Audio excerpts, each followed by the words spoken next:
Hello, everybody, and welcome again to the Eldritch Archives. Today, I have a new audiobook for you. It's a very short story from Robert E. Howard. I hope you enjoy.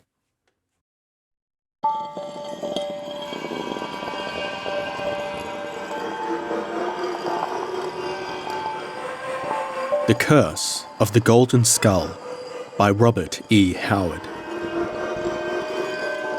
Read by Connor Kay.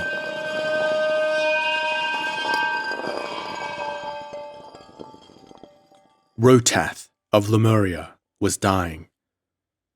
Blood had ceased to flow from the deep sword gash under his heart, but the pulse in his temple hammered like kettle drums. Rotath lay on a marble floor. Granite columns rose about him, and a silver idol stared with ruby eyes at the man who lay at his feet. The bases of the columns were carved with curious monsters. Above the shrine sounded a vague whispering. The trees which hemmed in and hid that mysterious fane spread long waving branches above it, and these branches were vibrant with leaves that rustled in the wind. From time to time, great black roses scattered their dusky petals down. Rotath lay dying, and he used his fading breath in calling down curses on his slayers, on the faithless king who had betrayed him, and on that barbarian chief, Kull of Atlantis, who dealt him the death blow. Acolyte of the nameless gods, and dying in an unknown shrine on the leafy summit of Lemuria's highest mountain, Rotath's eyes smouldered with a terrible cold fire. A pageant of glory and splendor passed before his mind's eye. The acclaim of worshippers, the roar of silver trumpets, the whispering shadows of mighty and mystic temples where great wings swept unseen. Then the intrigues, the onslaught of the invaders. Death. Rotath cursed the king of Lemuria, the king to whom he had taught fearful and ancient mysteries and forgotten abominations. Fool that he had been to reveal his powers to a weakling who, having learned to fear him, had turned to foreign kings for aid. How strange it seemed that he, Rotath of the Moonstone and the Asphodel, sorcerer and magician, should be gasping out his breath on the marble floor, a victim to that most material of all threats, a keen pointed sword in a sinewy hand. Rotath cursed the limitations of the flesh. He felt his brain crumbling, and he cursed all the men of all the worlds. He cursed them by Hotath and Helgor, by Ra and Ka and Valka.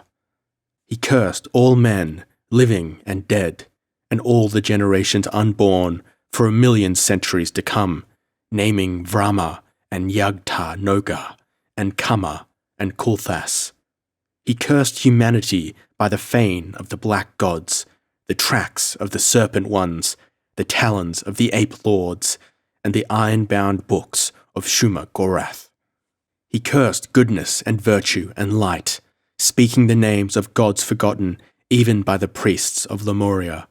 He invoked the dark monstrous shadows of the elder worlds and of those black suns which lurk forever behind the stars. He felt the shades gather about him. He was going fast, and closing about him in an ever-nearing ring, he sensed the tiger-taloned devils who awaited his coming. He saw their bodies of solid jet and the great red caverns of their eyes. Behind hovered the white shadows of they who had died upon his altars in horrid torment. Like mist in the moonlight they floated, great luminous eyes fixed on him in sad accusation, a never-ending host. Rotath feared, and fearing, his curses rose louder, his blasphemies grew more terrible. With one last wild passion of fury, he placed a curse on his own bones, that they might bring death and horror to the sons of men. But even as he spoke, he knew that years and ages would pass, and his bones turn to dust in that forgotten shrine before any man's foot disturbed its silence. So, he mustered his fast-waning powers for one last invocation to the dread beings he served, one last feat of magic. He uttered a blood-freezing formula, naming a terrible name.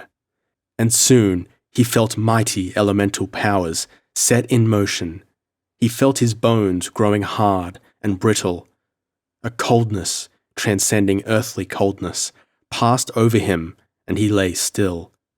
The leaves whispered, and the silver god laughed with cold, gemmed eyes. Years stretched into centuries. Centuries became ages. The green oceans rose and wrote an epic poem in emerald, and the rhythm thereof was terrible. Thrones toppled, and the silver trumpets fell silent forever. The races of men passed as smoke drifts from the breast of a summer. The roaring jade-green seas engulfed the lands, and all mountains sank, even the highest mountain of Lemuria. A man thrust aside the trailing vines and stared. A heavy beard masked his face, and mire slimed his boots. Above and about him hung the thick tropic jungle in breathless and exotic brooding.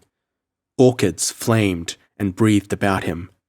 Wonder was in his eyes. He gazed between the shattered granite columns upon a crumbling marble floor. Vines twined thickly like green serpents among these columns and trailed their sinuous lengths across the floor.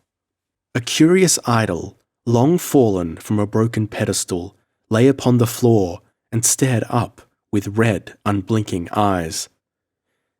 The man noted the character of this corroded thing, and a strong shudder took him. He glanced unbelievingly again at the other thing which lay on the marble floor and shrugged his shoulders. He entered the shrine.